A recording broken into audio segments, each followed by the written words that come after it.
Greetings, I'm Bruce Ovbiagele, the Editor-in-Chief of JAHA, and along with Pam Peterson, the Deputy Editor of JAHA, would like to welcome all of you to this special episode of AHA with JAHA, entitled Distinguished Hearts and Minds Roundtable. This annual forum features a conversation with American Heart Association distinguished scientists for that year. It is intended to highlight the work and the perspectives of these brilliant laureates with the goal of informing and inspiring other scientists, strategists, and society about advances in cardiovascular science and the journey of successful academic role models. Over the course of this discussion, we will get to know about what these eminent scientists have done, learn about what they have learned, and hear about how they see the future of research in their various fields. So here they are. Dr. Donna K. Arnett is the Educational Foundation Distinguished Professor at the University of South Carolina. Next, we have Dr. Christy M. Ballantyne, who is Professor of Medicine and Genetics at Baylor College of Medicine. Next, we have Daniel P. Kelly, who is the Willard and Rhoda Ware Professor at the University of Pennsylvania Perelman School of Medicine, and Rachel Ash Presidential Chair at the Children's Hospital of Philadelphia. Next, we have Dr. Stephen E. Lipschultz, who's Professor of Pediatrics at the Jacobs School of Medicine and Biomedical Sciences at the University of Buffalo. Next, we have Dr. Sanjay Rajagopalan, who is the Herman Hellerstein Professor of Medicine, Chief Scientific and Chief Medical Officer at the Harrington Heart and Vascular Institute, University Hospitals, and also Professor of Medicine and Director of Cardiovascular Research Institute at the Case Western Reserve University. And last but certainly not the least, we have Dr. Sylvia Wasserfeld-Mosmoller, who is Distinguished University Professor Emerita of Epidemiology and Dorothy and William Manuel of Foundation and Muller Rosen Chair in Social Medicine Emerita at Albert Einstein College of Medicine. I would like to extend our hearty congratulations to all the AHA 2025 distinguished scientists for this well-deserved recognition. We will ask our scientists both general questions as well as specific questions pertaining to their respective fields. We would like to begin this with asking each of our distinguished guests a general question. Over to you, Pam. So our first question is, what does being named the AHA Distinguished Scientist mean to you? We'll start with Dr. Arnett. Well, it's such an honor. You know, I've been a volunteer for the American Heart Association for all of my career and was privileged to serve as its president in 2012 through 13. But it's just a fantastic organization. And to be named with this honor, it's their highest honor for science, it's just an amazing feeling and a great sense of accomplishment. And Dr. Ballantyne? It's a great honor. I know, remember when I was a trainee in cardiology as a fellow, coming to the AHA meeting and looking up at the stage and seeing the people who were plenary sessions and getting the awards and distinguished scientists. So you going from that stage in your career where it was like looking up kind of adulation, and now you're up there getting the award. It's really, it's been a remarkable journey, and it's very exciting. Thank you. And Dr. Kelly? It's an incredible privilege and honor, really. And I think in some ways it's nostalgic. It brings me back into the early days when my first funding was from the American Heart Association, setting the stage and always kind of reaching towards the goal of ultimately being able to deliver a presentation at the scientific sessions. And so to leapfrog over that time and see what's happened, it's truly an honor and nostalgic. And Dr. Lipschultz? Yeah, it's also quite a honor, and it's a real privilege. I started out at the Harvard American Heart Burger Center for Molecular Cardiology, and I would I think I've presented pretty much at every meeting in the last 45 years. And similar to my colleagues, I'd come and I'd be around luminaries. And I thought, we really know pretty much everything there is to know. And then to me, great research for me, it didn't happen in the molecular biology lab. It happened at the bedside and in a clinic. And, you know, as a pediatric heart failure doctor, half my patients failed medical management in 2 years. And so a lot of what we've done was to lead to better outcomes and new therapies and the like. And I bring this up because, you know, shed a lot of tears with a lot of families, made a lot of promises and covenants, and you really answer to your patients, and every week there's anniversaries. But to have some external recognition that maybe your effort to help at the bedside might have impacts beyond that, to me it means the world. Thank you. And Dr. Pollan. Thank you. You know, I must say it's an extremely humbling feeling to be out there, and it's partly nostalgic because I was one of those fellows, just like Christy mentioned, you know, looking at these remarkable individuals in the podium, and now here I am many years later. But to me, it represents really an acknowledgement of the field of work for me in terms of the AHA acknowledging the importance of the environment and the work that I've done as a future inspiration for young trainees. And I think all of us here agree that part of what we represent is the ideal, hopefully, that might inspire junior colleagues to go into careers in cardiovascular medicine and to really make an impact on the communities and patients that they care for and look after. So thank you. Thank you. And Dr. Walster-Smaller. Well, you know, I'm a refugee. I came here as a very, very small child, escaping the Holocaust, and the thought that my parents would have been astonished, amazed, and infinitely pleased that all these years later, after a career where I've done every day things I love to do and even got paid for it, there's this culminating honor of receiving this award. So I'm really very grateful. And just one other thing, you know, one of my early efforts at the American Heart Association was to initiate the first women's task force. And in those days, women were not in the positions that they are in now. So I was very happy that I had a little role in that. That's wonderful. And as you can all tell, listeners, you can see from Dr. Arnett talking about her own service to the organization as president, and of course now receiving this honor, to Dr. Ballantyne talking about being inspired by others, but obviously now inspiring others, nostalgia from Dr. Kelly, hearing of course from Dr. Lipschultz about funding and really working at the bedside. And of course, and I've got to know Dr.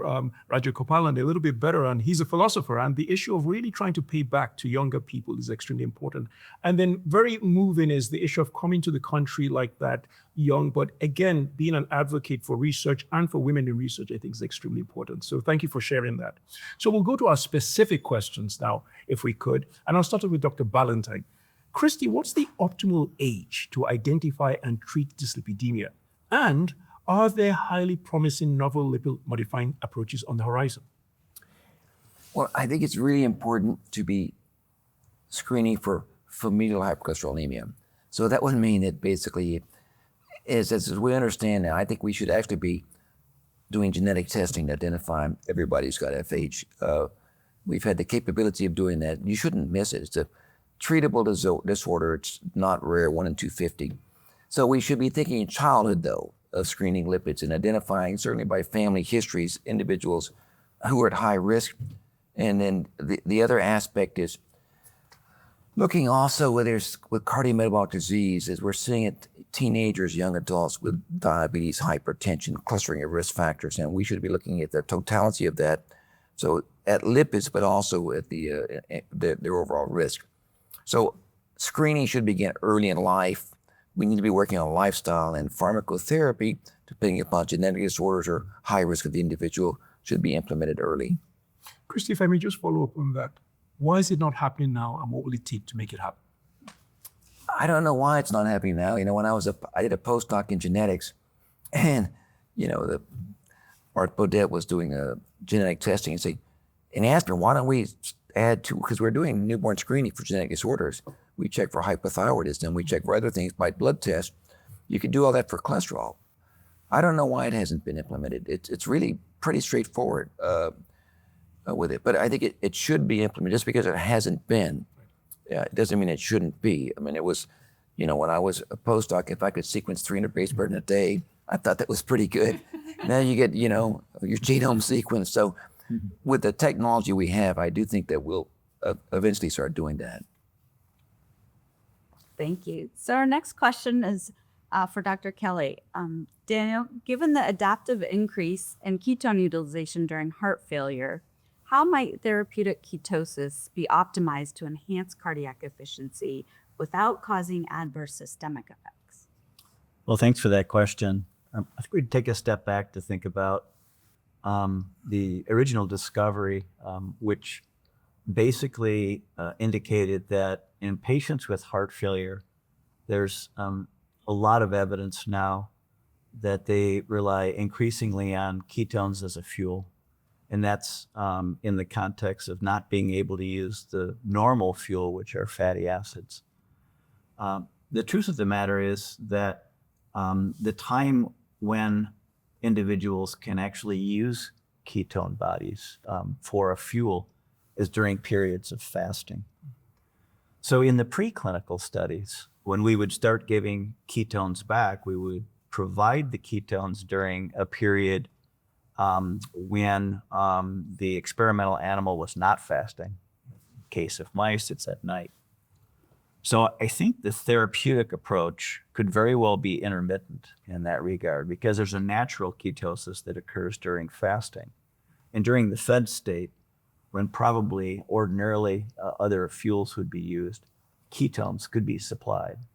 This intermittent approach, therefore, would avoid supraphysiological levels of ketosis that would get into a ketoacidotic range. So I think in the long term, it will probably involve intermittent therapy. The last thing I would say, this is a little bit down the road, if we could understand better about the cues that, talk to the liver about making ketones, it might be interesting to target that and have a more physiologic response, if you could.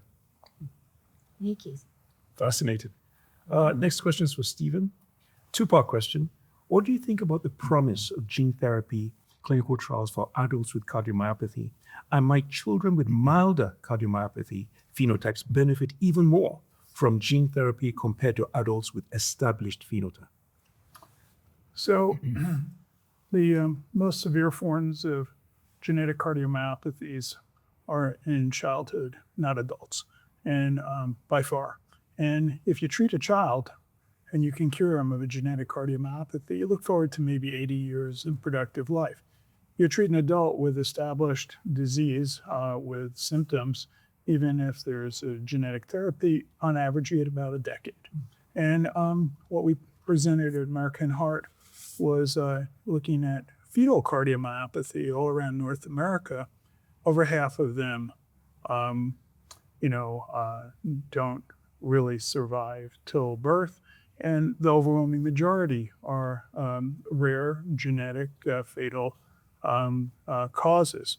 When we've really looked at this in multi-omic ways, I've been the principal investigator for almost 40 years now, the NHLBI Pediatric Cardiomyopathy Registry, and we've improved outcomes by 50%. But it's a learning collaborative, and what we've learned is, although, and in the two scientific statements of American Heart that I shared, we really pointed out that although they carry the same names between adults and kids, the proteomic patterns, the genomic patterns, the microRNA patterns, and every omic we've studied really are very different, and the outcomes are different. So that's where in pediatrics, we've actually had some tremendous success by getting to etiology, getting etiology-specific therapeutics, whether it is monthly infusions of missing enzymes for some of the mucopolysaccharidoses or glycogen storage disorders, to really getting at for Danin's disease and a variety of others, a lot of really mutation-specific therapies that are in fact curative. The issue then comes up as we discover more of these, the cost of the therapy and how do you deal with that. Now, because the etiologies are so different, the flipping your question, what have we learned in kids, to adults may or may not be relevant. Like, for example, when I started the pediatric cardiomyopathy registry, almost every chapter on dilated cardiomyopathy was a disease. It's not. There's as many different causes as there are patients, and they really have very different trajectories, course risk factors, and validated surrogate markers. And so that's where it becomes really critical to understand these and not lump them together. Like, for example, we find that in adults for hypertrophic cardiomyopathy, sarcomeric mutations are overwhelmingly the most common presentation. There's 10 times more heart failure from cardiomyopathy in the first year of life than all the pediatrics combined.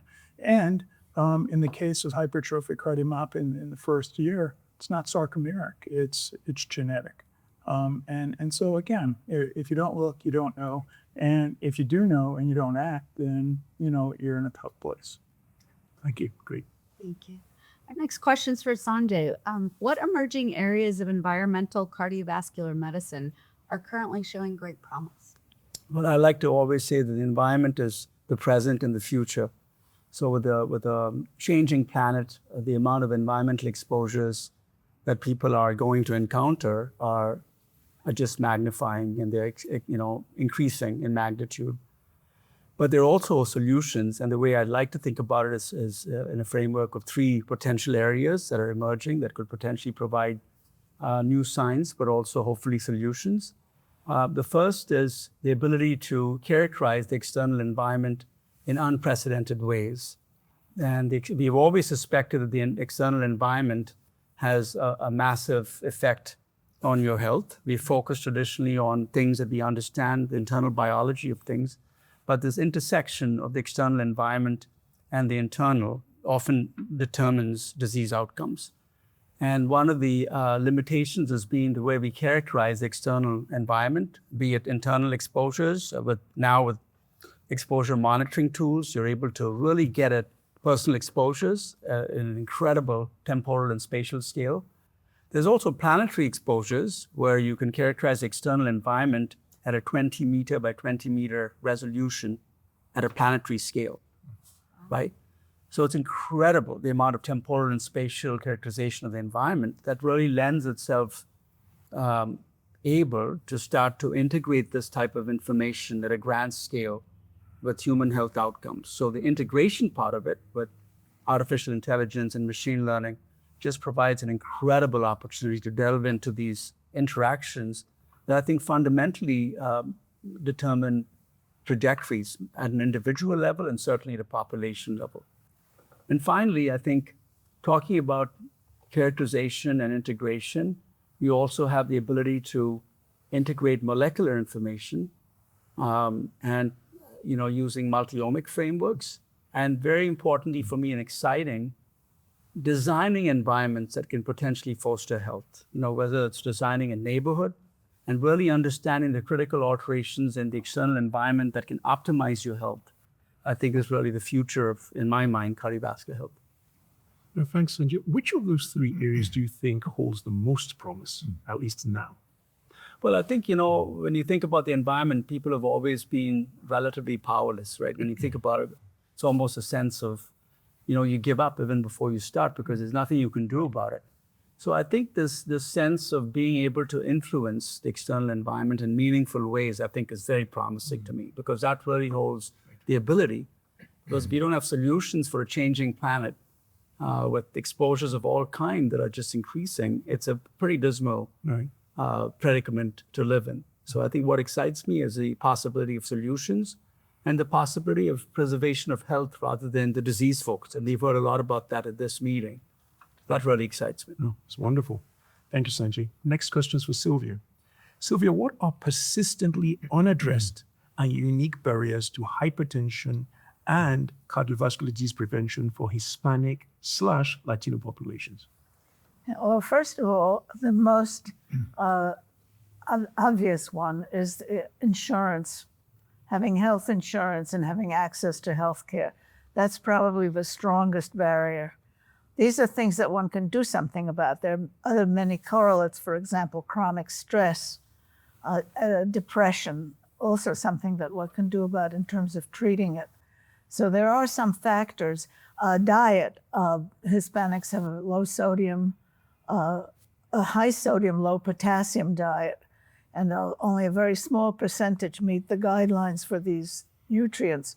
The other thing to keep in mind is that the Hispanic population in America is very heterogeneous, and most of what we have formerly looked at was Mexican Americans. People, for example, from the Caribbean region, from Puerto Rico, Cuba, the Dominican Republic, have higher levels of hypertension and more barriers to treating and controlling it. So in terms of what we can do about it, health insurance is probably the most important, but so is awareness and some educational efforts to control it. There's one other factor, the guidelines for normotension have changed from 140 over 90 to 130 over 80. And when we look at our populations, there's about 2/3 have their hypertension controlled under the higher criterion, and maybe only a fifth have it under the lower criterion. So it's possibly either the population or the people providing the care may not be aware that these guidelines have changed.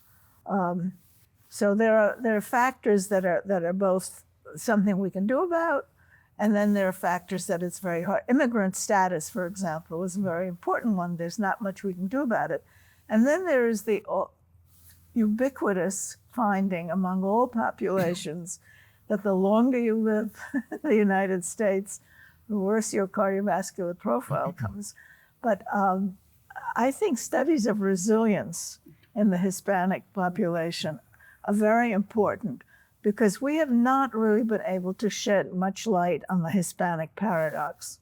The Hispanic paradox is the finding that although Hispanic populations have a bigger burden of cardiovascular risk factors, they have lower rates of cardiovascular disease, also lower rates of cancer, and also a longer life expectancy. So there must be something that's protective. And while we're always focusing on risk factors, it would be, I think, very important to try to identify some of the protective factors. Now, your points are so well taken about the paradox. We see that in stroke as well. But I did want to ask about the heterogeneity of the Hispanic population. Should we be lumping everyone together as we Definitely do, or not. definitely not? Right? Yeah, we keep doing it, but I think there should be avenues to try and be more distinctive. Right. Yeah, so thank you for that. Thank you so much. Our next question is for Donna. How do you think NIH and AHA can better align funding and data sharing frameworks for cardiovascular genetics and pharmacogenomics to accelerate translation, namely from discovery of variants to implementation of precision hypertension and lipid lowering therapy? Well, that's a big question. They're two very large and complex organizations, so bringing them into alignment. I know from my work as president that there's strong relationships between NHLBI and the American Heart Association. Each has developed different platforms right now for genomic and other omic data. So within NHLBI, they have developed Biodata Catalyst, which is a cloud-based platform for analysis, and investigators are encouraged to put data there, dbGaP data go into there. For any AHA, we have the Precision Medicine Initiative, where they also in partnership with Amazon Web Services, created the platform. Both of them independently adhere to the FAIR principles of data sharing.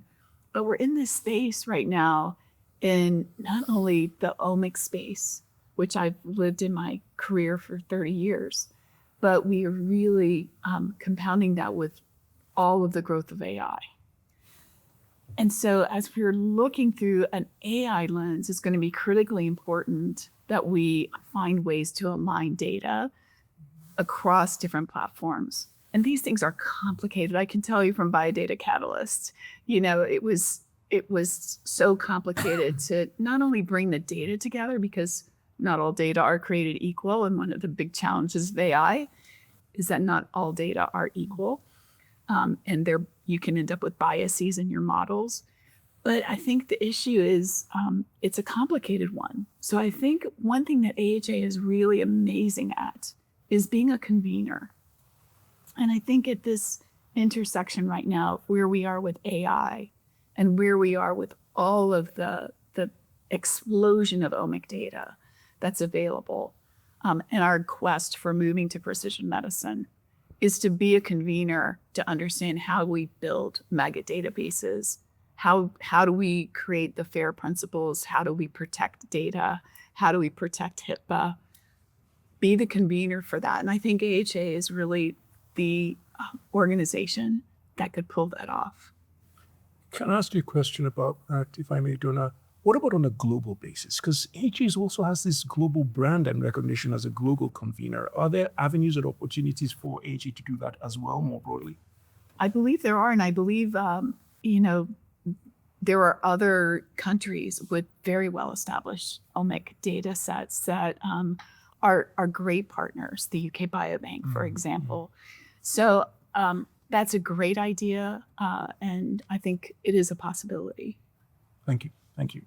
So we'll now move to our general question phase again, ask our esteemed guest another general question, one which I struggle with, and I'm looking forward to gleaning some wisdom from the people at the table here. And that's, as a scientist, how have you approached and handled the issue of work-life balance? And we're going to start off with our sage, Dr. Lipschultz.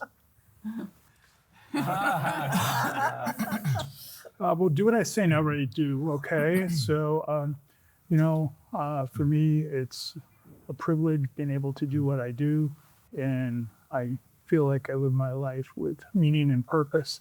And oftentimes, I'm blessed with 4 children, and they're all doing well, and they're healthy, and several of them looked at mom and dad, who were both in medicine, and said, "You guys do noble things," and they followed that path. One of them said, "You guys work too hard. I'm going to go to law school," and he's working harder than he can. And so it's always a challenge, because when you feel like you're a kid in a candy store, I have to every Saturday. I learned this when I was in graduate school at Penn and took a sociology course, and I had to sit down quietly I have a hard time saying no. And how do you keep a focus? And, I've been a medical school dean for years, chair for 24 years of a large department, and, all this other stuff. And how do you balance that with 42 years of NIH funding and all this other stuff? Well, it's ridiculously hard. And, so at least for me, life-work balance has been an ever-going challenge. But what I learned early, to sit down and look at your realized state, your actualized state, and how do you really align them? And then you have zingers. So during COVID, I led the Children's Hospital and did 20-hour days, 7 days a week, because you got to lead by example. And all of a sudden, all your planning goes out the drain, because you don't do research unless you're doing the best for your patients. And so, it's a roller coaster, but always being true to the things that should guide you, that too often the life part gets sacrificed. I, like Dan, didn't I start about the same time? And we both started out with NIH basic science grants. And my first grant was alternative splicing of the cardiac troponin gene. I'd start a transfection on Monday, and Wednesday my beeper would go off. One of my heart failure patients was in distress. Thursday, I'd go back in and throw out my experiment. And you have to make choices on what you can really have as a life-work balance. Now that's fascinating. Before we go to Sanjay, I saw Jeff Bezos answer this question and talk about why we tend to say work-life balance as opposed to work-life harmony. And so why do we have to choose one versus why can't we kind of, And I heard work balance. There you go. This was research in clinical work balance. You're right. You're totally right. Sanjay? Well, I was gonna, jokingly quote Jack Welch, who, when asked what work-life balance meant to him, he said, "What balance?" Right. So it's a question of prioritization, and sort of choosing wisely. But to me, I think over the years, I've also learned to declutter, and I think as a tactical strategy for me to sort of let go of all of the other distractions so that you can singularly focus on what you need to do, be that work or be that pleasure. And meditation often helps very powerfully in terms of reducing the amount of cognitive overload that one needs to deal with so that you can singularly focus. And when you're there, you're completely present to do your work, very much in a mindful or a mindless, one might say, perspective. And similarly, when you're enjoying what life has to offer, to do that with singular determination without any distractions. And that allows you to enjoy both domains well and be very effective in what you do. Absolutely. Absolutely. Thank you for that. Sylvie?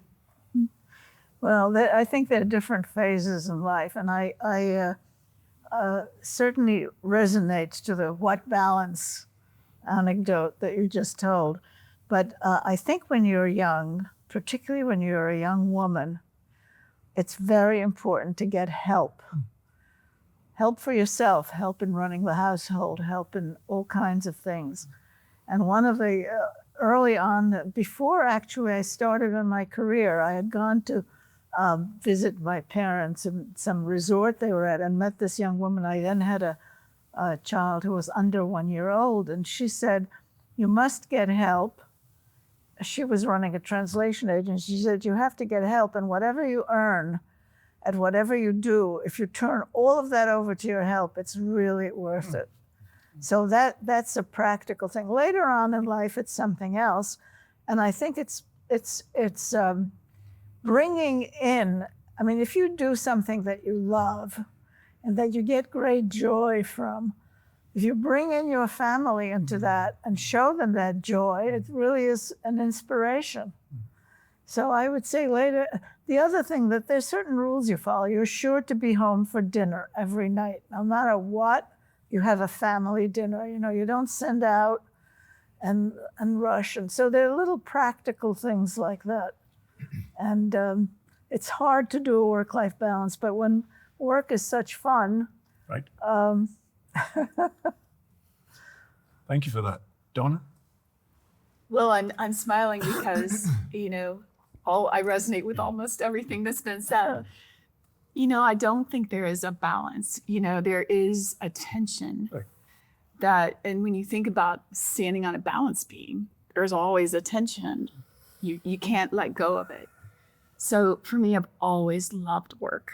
I love what I do. I loved research. I loved working with my team. I loved mentoring students and mentoring my junior colleagues. Just loved it.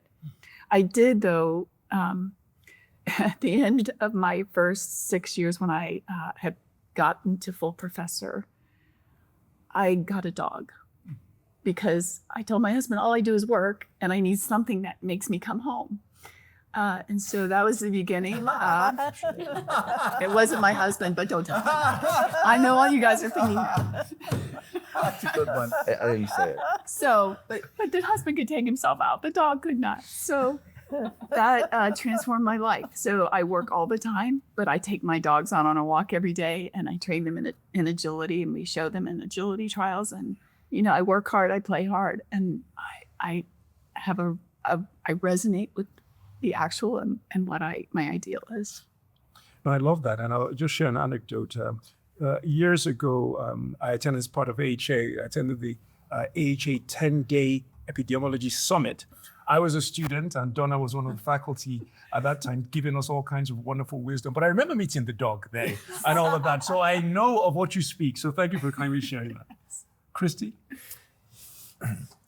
Well, it's been a struggle, like everybody else. And it's very difficult if you are particularly a cardiologist and a physician scientist. I also was an AHA Buer Fellow, molecular cardiology, basic lab, NIH research, but also clinician.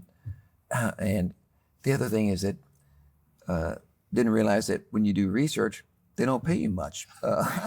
So, which my wife said, by the way, when you get a child, the diapers are expensive, everything else. So I would have to moonlight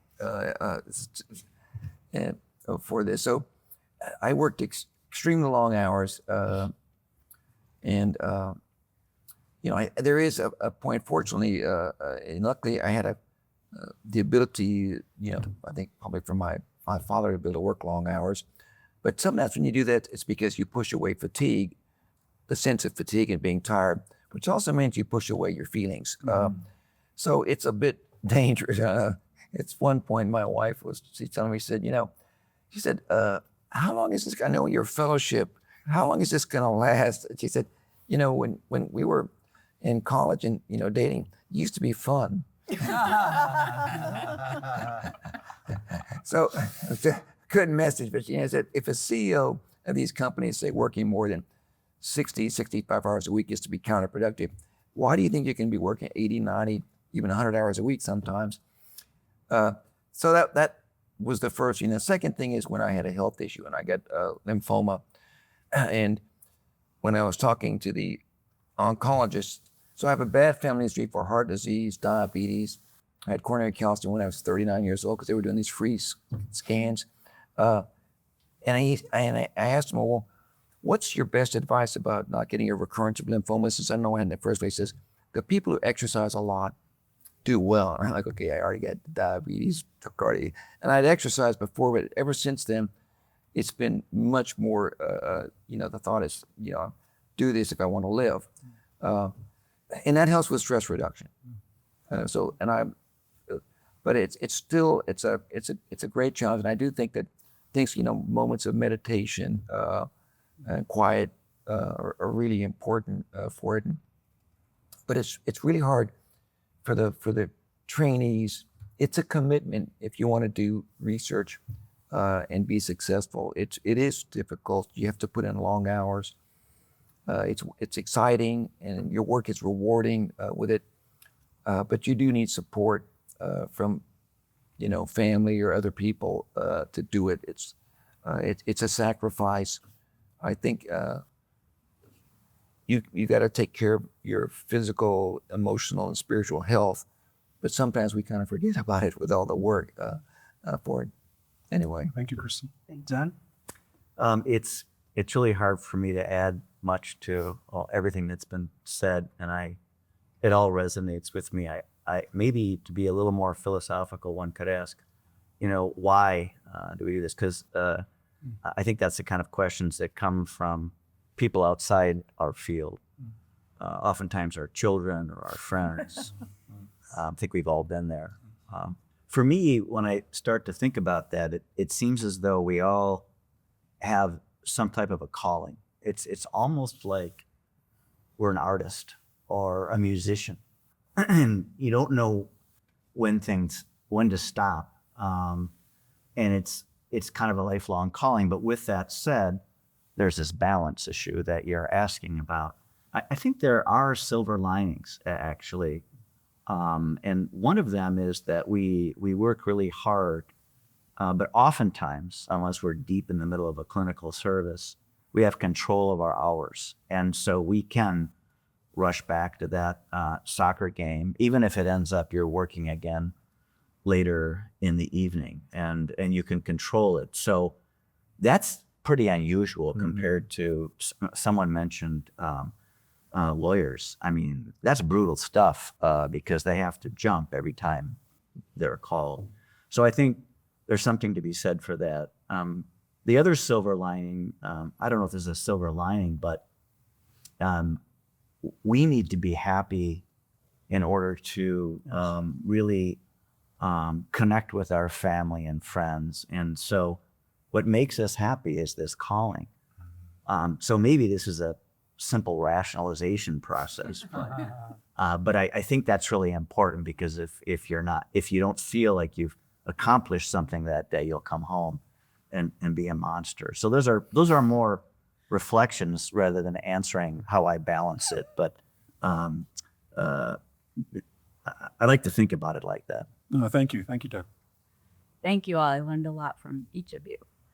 We're going to go back to some specific questions. I have a question for Sanjay. How can clinicians incorporate the environmental exposome into their regular practice? And what policy changes can reduce excess cardiovascular events due to environmental exposures?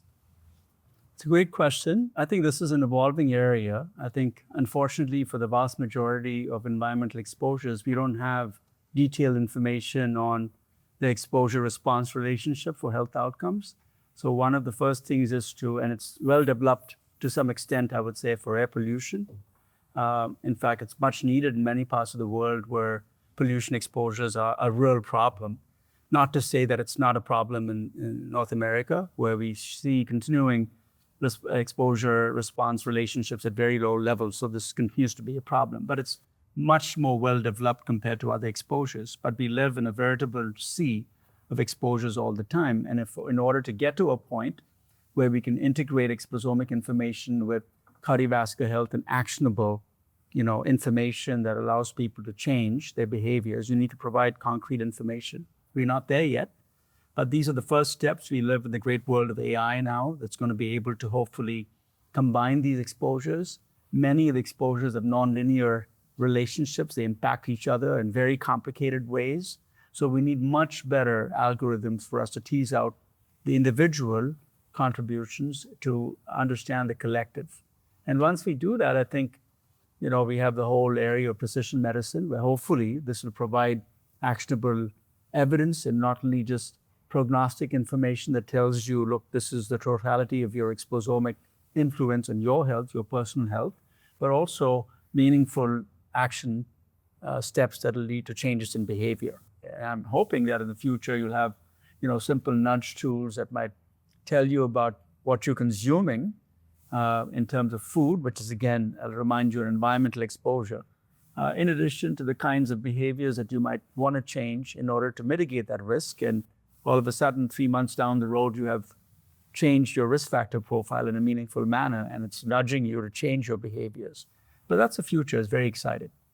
Well, it does sound very exciting, Sanjay. And if I may just, because you brought it up, the rest of the world, your thoughts about, with AI, with this kind of personalized approach for low to middle income countries? Oh, this is a phenomenal question. Thanks, Bruce. I think, you know this as well as I do. Right now, we are on the threshold of really providing global guidance on air pollution exposures. The exposure response function might change a little bit depending on where you live. But we are, it's possible to provide very granular information on your exposures no matter where you live. You can do that but at no cost right now at a 1 by 1 kilometer resolution across the globe. So it's just unprecedented, and you don't have to have local monitoring data. You can do that with satellites. So it's just incredible. So I think the democratization of AI hopefully is going to unlock immense potential for countries that most need it, who live at the threshold of climate change and just unmitigated exposures. And they are the ones who are going to suffer the consequences. So it's incredibly important that with the work that we're doing here be leveraged, as you pointed out earlier on. What can the American Heart Association do? well, is to provide these types of tools at no cost. And it's often no cost, really. It doesn't, it's not going to cost very much in order to make this available for collective humanity to improve, their outcomes. Thank you. No, it's very reassuring. Sylvia, what findings or lessons from the Women's Health Initiative have most transformed our understanding of women's cardiovascular health? Well, of course, it was the finding that hormone therapy for postmenopausal women increases, rather than protecting the heart, increases heart disease, and particularly stroke and dementia. And that was really quite startling because the observational evidence had pointed in the other direction. And they were trying to get an indication for prevention of heart disease because doctors were using it to prevent heart disease increasingly off-label, really, basically. And so everybody was shocked and surprised when those findings were published and the trial was stopped early. So it shows two things. While most observational studies are in fact corroborated by clinical trials, some are not. And this was one of those instances where it was resoundingly not collaborated and upturned completely. However, now there is a return to kind of a backlash about it. And there are sectors that are trying, again, to promote the use of hormone therapy. They look at it from many ways. One of them is depending on when you start that therapy. So if you start it between 50 and 59, for example, some people say it's even protective. To me, that is not a very good argument. It certainly is not shown. And the fact is that people who are on hormone therapy often stay on it past the couple of years that you might need to treat severe symptoms. So I'm rather disturbed at this backlash of repudiating that trial, which really was an amazingly rigorous and well-run study. Absolutely. And thanks for educating me, at least, on that. This backlash, is it based yet again on observational studies, or is it? I don't think so. I don't know what it's based on. Influencers, media.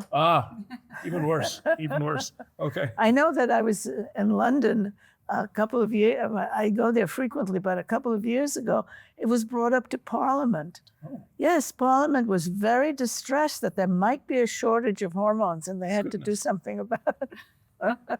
Interesting. Thank you. Our next question is for Donna. What are the key lessons for translating your discoveries into routine clinical practice, especially across diverse populations and situations of limited awareness, education, availability, adherence? Well, that's not a small question, is it? We keep giving you very I know. And I come back to Christy's point earlier. Why aren't we screening for FH in newborn screening or in childhood? And I remember being at a genomics meeting in the late 90s. And I got up and asked, why aren't we screening women for factor V Leiden before they start birth control pills? Because I had my first clotting event being factor V Leiden positive in my early 20s because of that. And so they, all men, sorry, nothing against you men. Well, there's no need for that. There's really no need for screening. So I think there's so many issues that we still have to deal with. The translational space between discovery and getting something into the clinic, that gap, we're not addressing it. You know, we're addressing it well for acute therapies, for, great new devices, because pharma and these device manufacturers know how you move something through the market from discovery to the market. But we don't for many of the new applications that are coming on board, the new AI algorithms for predicting polygenic risk scores. They're getting more and more sophisticated. The layering of omics with our new deep learning AI platforms is really expanding. But how we will be able to show those work across diverse populations brings me back to the first question you asked me today on how do we bring together data from across the world, really, to build the diverse data sets that are going to be necessary to build robust AI algorithms that are predictive for both treatment outcomes, but also subclinical disease. So I think we have to work very hard to find ways to pool data from all of these resources. And I hope AHA could be a convener in that. That's great. So Donna stole a little bit of the thunder from the next question for Christy, but it's, Christy, what impact will AI-guided risk assessment have on the future of cardiovascular prevention strategies? Well, one thing that's happening right now is, so we had coronary calcium scores, and at least in the United States, they've become quite popular. What that's led to is the issue of, particularly in younger people and in women, you get calcium later. So CT angiography has gotten popular to try to look at plaque, soft plaque characteristics. And so there's some good AI tools and some companies that are developing this. In the UK, there's one that's looked at epicardial fat also in terms of inflammation. So a thought ends up being, you know, with cancer, we talk about early detection and staging of disease. And we develop therapies where you stop the disease and, in fact, you regress the disease. So right now, there are people getting CTAs and they get an AI report, and it gives you staging. It's the total amount of plaque, it's how much is calcified, how much is soft with that. Some trials are looking at also with using this readout for inflammation of epicardial fat.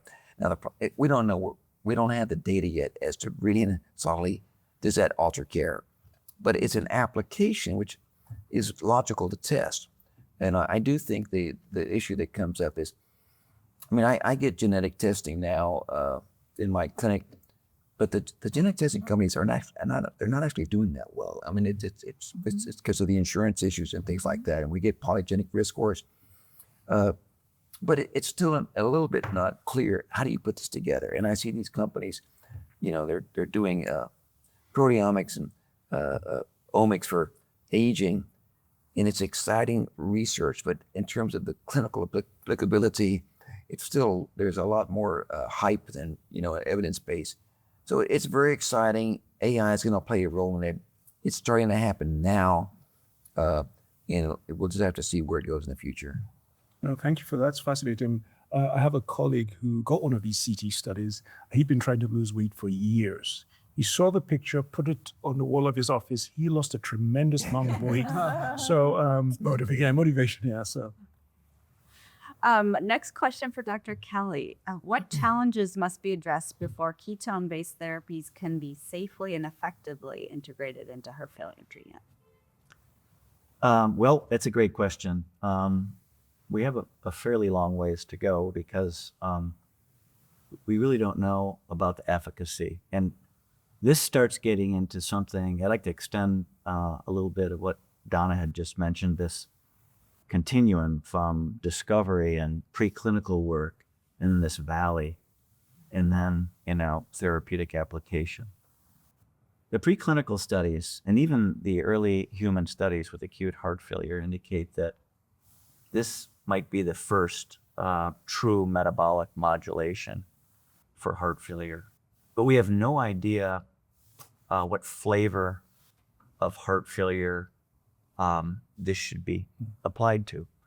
Acute heart failure, chronic, heart failure with preserved ejection fraction reduced. And then when you start thinking about metabolic modulators, it becomes even more complex, and it increases the demand, again, overused term, but for precision cardiology. We don't have the genes to identify and guide us for a patient-specific therapy.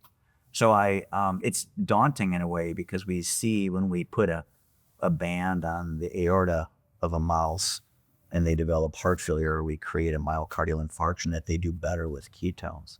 How do we translate that into a precise form in humans? So it looks as though this will be a metabolic modulator therapy that will probably serve an additive function in a segment of the patient population. But until we can start harnessing some of the additional information probably AI as well, to start providing distinct treatable phenotypes of heart failure, I don't see it in the short term. Thank you. Thank you, Dan. Stephen, where do you see the greatest opportunities for future investigations of novel hem-onc targeted therapies for cardioprotection? Well, thanks.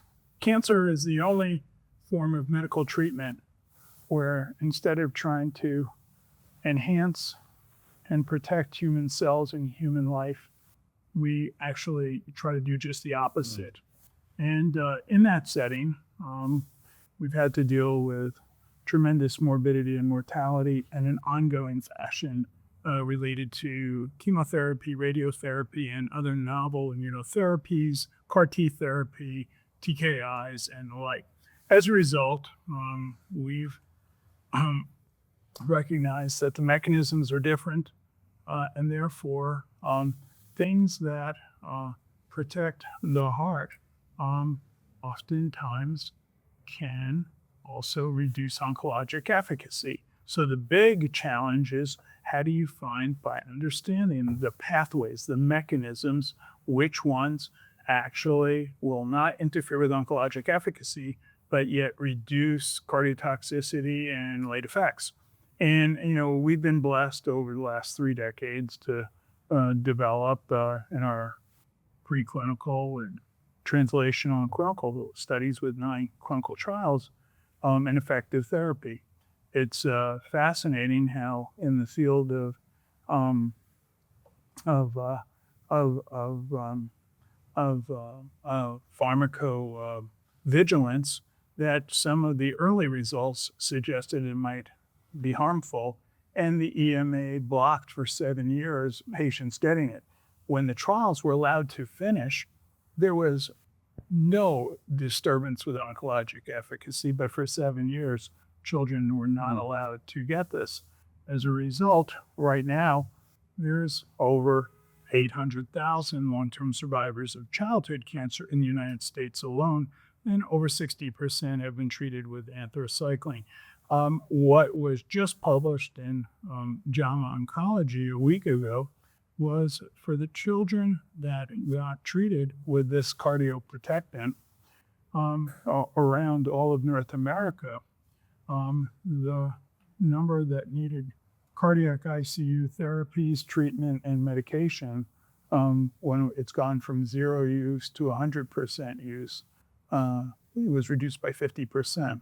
What we have done is on all the 9 randomized controlled trials that we did 20 years ago, we followed up all around the world and brought all of these former patients that are now young adults, some as far as Perth, Australia, everywhere, intentionally in to look at their follow-up.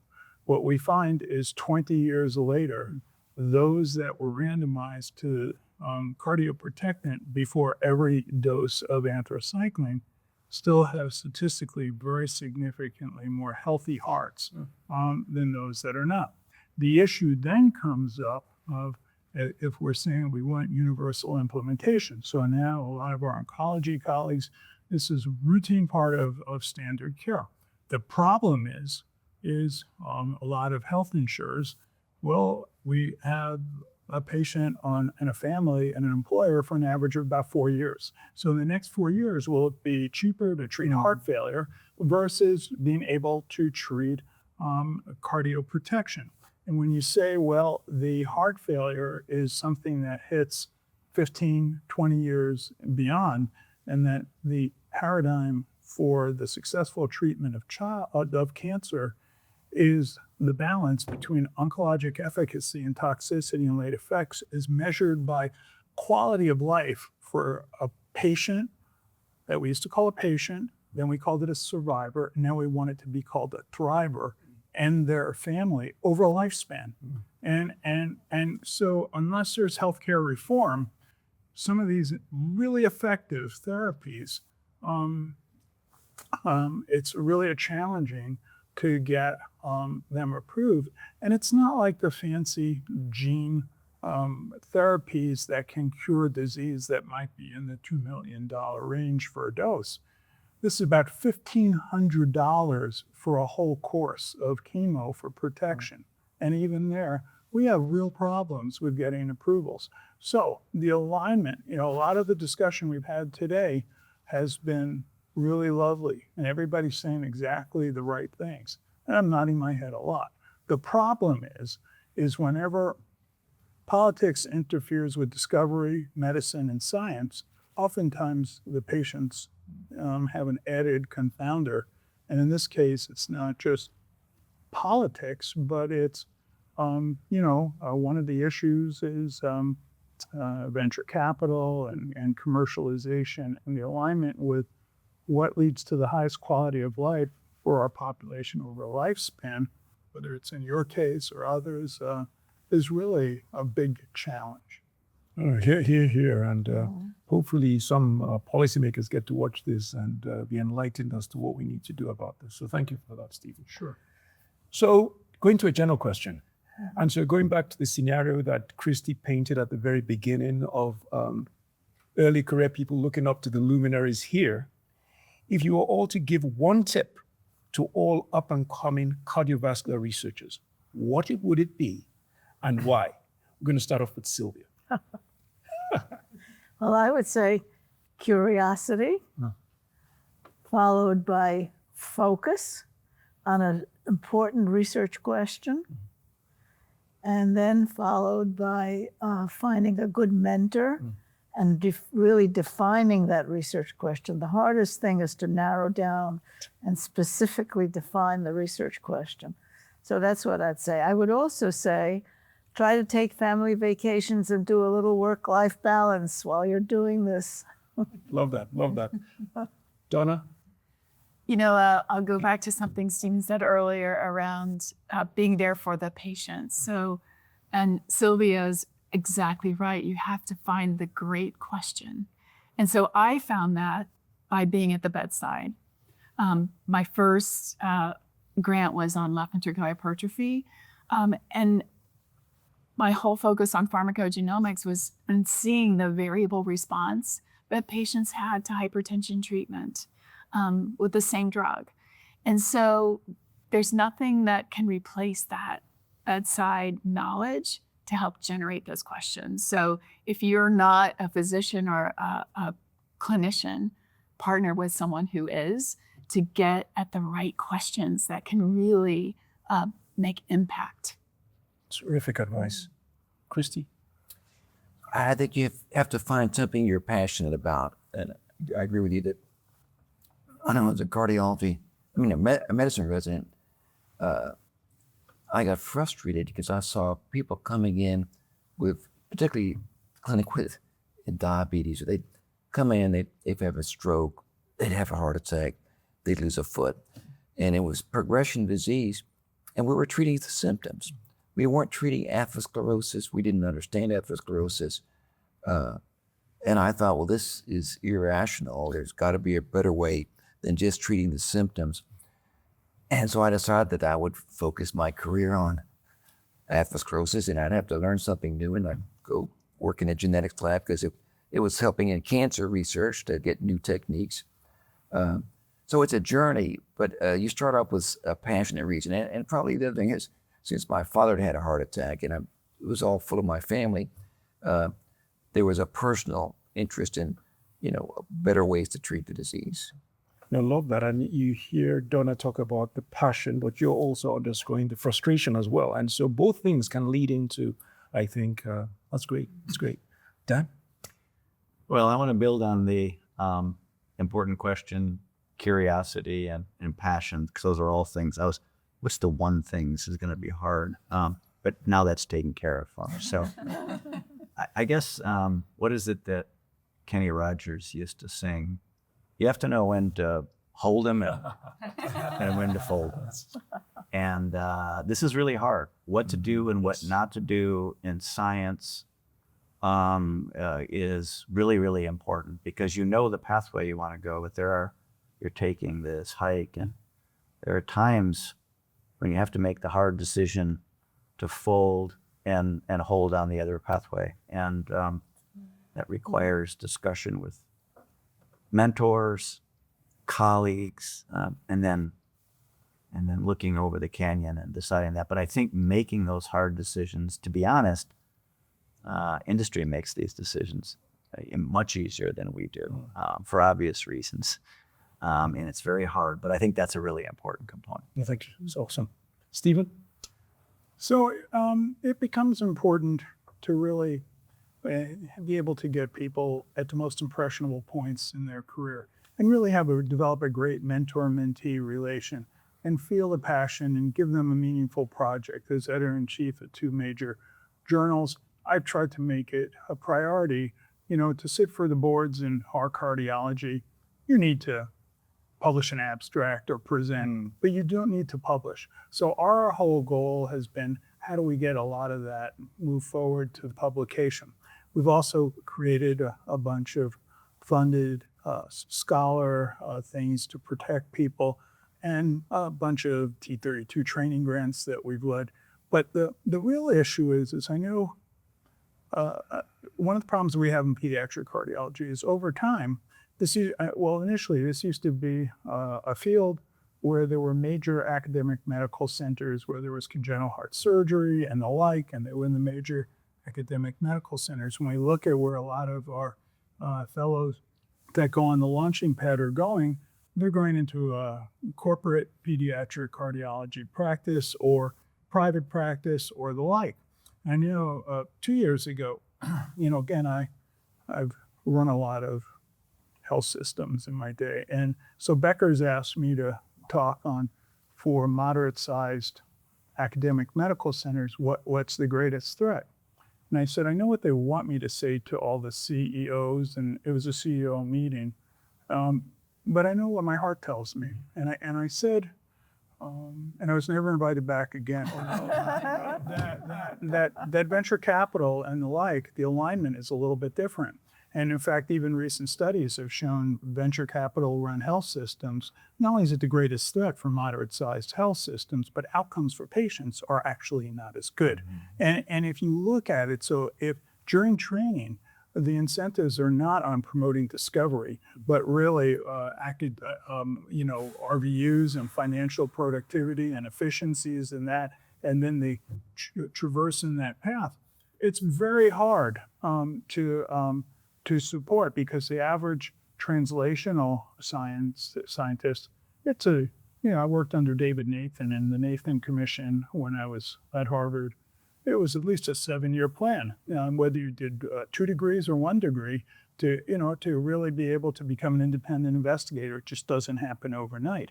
And it's increasingly close to impossible in a lot of moderate-sized academic medical centers to get that degree of protected time with a passionate mentor that's really able to help people see everything that, for every one of us, has made this the most fulfilling professional career we can imagine. Well, thank you, Steve. Sandra? Say the cardiologist, after I have to say, listen to your heart. And, not only does it have the intuition, but also the wisdom. And I say this very intentionally because it's not something you often hear this, right? But in practical terms, in order to really move to a paradigm where you're truly following your intuition, is often a learned endeavor, right? And it takes a long time to do that. But I often think about how wonderful it would be if you could accelerate that learning to a much earlier point in your life where you truly follow your passion. And too often, as young trainees, we are sort of given this idea of go follow your passion as if it's something in the outside world. Yes, there are problems to solve in the outside world, but the wisdom and intuition has to come from within you, because there's an infinite universe of solutions within you.